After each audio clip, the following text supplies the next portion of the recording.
Good morning. It's morning here. For those who are maybe new to my work, I am Dottie Posto, as you can see on the screen here. And I am a leadership coach. I coach women leaders who are on the verge of or in burnout, and I help them return to their energetic blueprint. And the topic I want to cover today is one that you might not think is related to burnout or related to trying to figure out your, you know, um, how to get out of burnout or how to recover from burnout or how to stay out of burnout, but it's really, really important. I was having a conversation with a few folks on last Friday, at an event, and we were talking about introversion versus extroversion. And one of the things I coach on is this idea that each one of us has a core self, and it's innate. It is how we were kind of where we preferences that we came into this world with, gifts and talents. And I'm going to explain where this idea, and if you saw the post for this, we're going to be talking a little bit about introversion and extroversion and how critical knowing those core preferences are to your energy and to how you both recharge yourself and how you curate, how you create, how you go about your day in order to maximize the amount of energy you have for the day. I found out, and there's a little kind of wiggle here in the middle. You've got this spectrum of introversion and extroversion. And, some people say I'm an ambivert. I can be both. And we're not really both. There are, and what I found out when I was like 44 years old, I thought I was younger than that when I found it out, but I was 44 years old when I found out you can be a social introvert. I never even heard of such a thing. It blew my mind at the time. I mean, it literally freaking blew my mind. And I literally looked at the instructor because I was going through a course that was where I was learning to facilitate a self-discovery process for essentially Myers-Briggs. And what the woman, 𝓮𝓷𝓲𝓬𝓻, who was the instructor for this course, looked at me and said, Dottie, you can be, as I was struggling back and forth, trying to figure out, what my preferences really were. And you might think that's odd, but let me finish that piece. So I was going back and forth and trying to figure out, exactly where I really felt at home. And she looked at me and said, Dottie, you can be a social introvert. And it literally blew my mind. And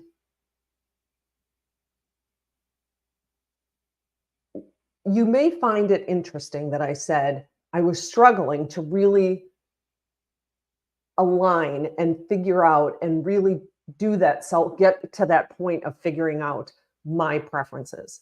You may think that's an odd thing. Here's why some people struggle. We have this core self.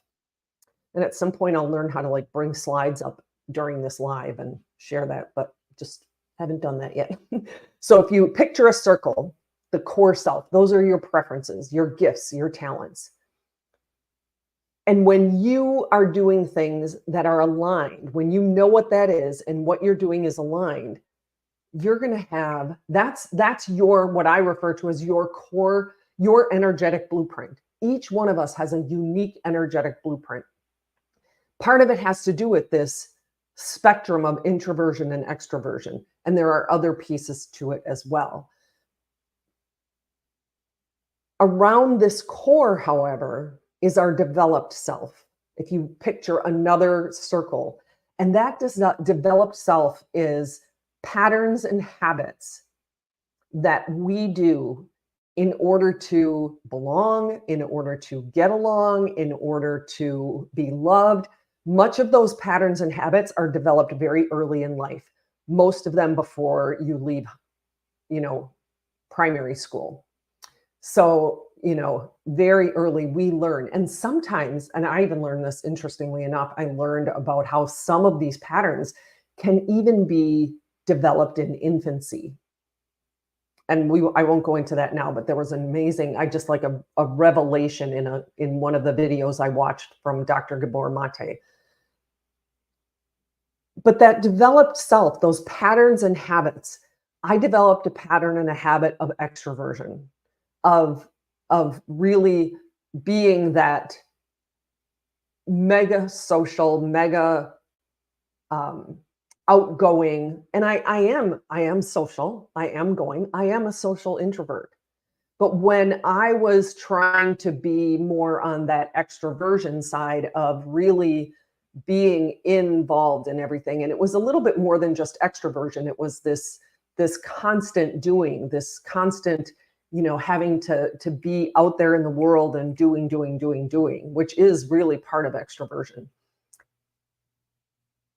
I got what my husband and I playfully call, does not play well with others. So some of those habits I developed of doing, and of that extroversion habit that was really out of alignment with my core preference.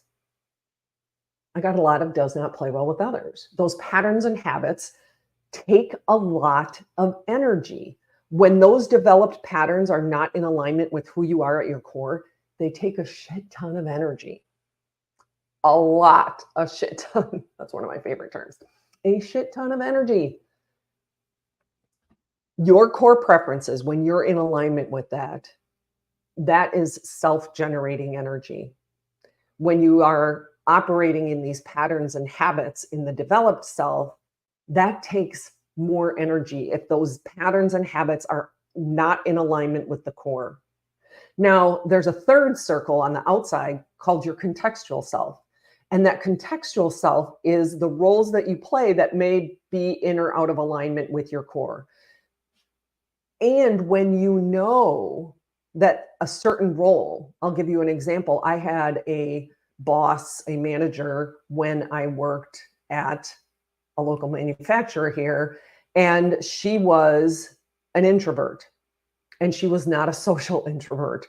She was an introvert, and introvert, like way on the end of the spectrum of introversion.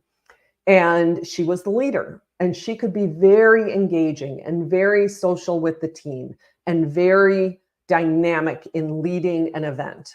However, if it was an all-day event, she needed the lunch hour alone. We never had working lunches. Because she needed that time. She would get in the car, go through McDonald's drive-through, not the healthiest, but that's what she did. Went through McDonald's drive-through and sat in her car and ate her lunch by herself. Because if she didn't have that time to recharge, then the afternoon was a shit show. She was cranky. She was short-tempered. She was very dominating, and she just had a short fuse. She was impatient. But if we gave her that time over lunch to go and recharge, then she could come back. So that contextual self, she could be that dynamic, social, outgoing leader, both in the morning and the afternoon, and only if she gave herself that break in the middle. So knowing that those preferences, knowing who you are at your core is so critical to preventing burnout, to getting out of burnout, to getting your energy back. So I encourage you, what I'm curious about is, I know we didn't share a ton about this, but I would, as a social introvert, I love meeting new people. I love intimate gatherings.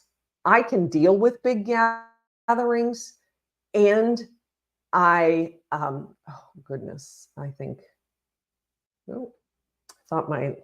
something was going on. My video was a little choppy there for a minute, so I'm hoping that everything is working as it should. Wanted to check my audio, make sure everything's working good. So if I'm in, I'll give you an example. If I was in an event all day on Friday, big group, I connected with a small handful of people. I got to know a few new people. I didn't know many people there when I first got there. There were a couple people who I'd met before. And my husband had made plans that evening and wanted to know if I wanted to join him. And I thought, nope, I'm going to need, after an all-day event like that, I need time alone. I need time to read or do some painting or coloring or go for a walk by myself. I need time alone. And so knowing, and even the night before, I had a networking event option. I had a networking event on Wednesday, a networking event on Tuesday, and Thursday there was a third networking event. And I thought, Tuesday night, Wednesday night, Thursday night, and all day Friday. I knew that if I wanted to be at my best, I needed Thursday night before that all-day event. I needed Friday night after the event. I needed that time to recharge, to kind of come back to myself. Even though I wasn't, it's not like I wasn't myself, but it was coming back to that core energy. Because when I'm social and when I'm outgoing and when I'm in those environments, it drains me. And so knowing those things can make a huge difference on how you curate, how you create your work life and personal life. So I encourage you, if you're being challenged with energy, if you don't have, let's say you're crushing it at work, you love what you do, but life isn't where you want it to be. You don't have the personal life that you wish you would. You don't have time to work out. Maybe health issues are popping up. DM me and let's schedule some time to talk, because the unique process that I take people through, the energetic blueprint that I help each person come back to their own unique energetic blueprint, can make all the difference in the world to enjoying your work and being successful, continuing to be successful in that work, and having a personal life as well. Thanks for joining me, and have a great rest of your week.